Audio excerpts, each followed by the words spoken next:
Moi, il n'y a rien qui me destinait à vivre ici, ni d'être commerçante.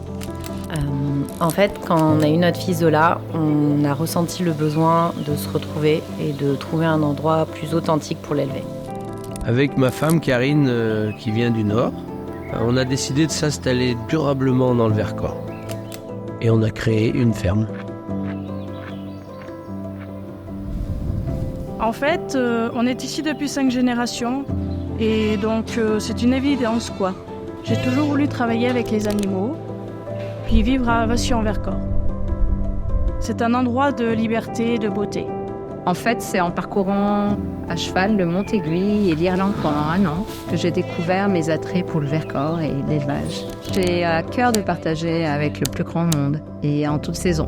J'ai voulu mettre du vivant dans mon quotidien, construire un projet basé sur le respect du vivant, l'équité, le partage. Et pour nous, choisir le Vercors, c'était naturel.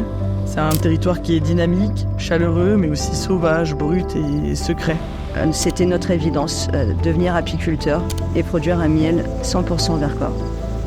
Moi, je me sens apicultrice résistante. Pour moi, c'était trouver ma voie avec la liberté, comme boussole.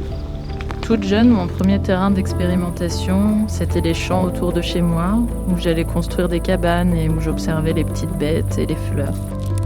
Et du coup, en grandissant, j'ai gardé ce lien avec la nature dont je me suis toujours sentie très proche. Au fur et à mesure des treks, en fait, je me suis rendu compte que les relations qui se créent en montagne, dans la nature, en fait, elles sont hyper fortes. Donc marcher, c'est un genre de méditation, d'autant plus dans un environnement extérieur où tu te sens libre pour parler. Et en découvrant les grands espaces du Vercors, j'ai compris qu'il fallait agir. Sortir ces personnes de leur institut et leur offrir la liberté de ces espaces préservés.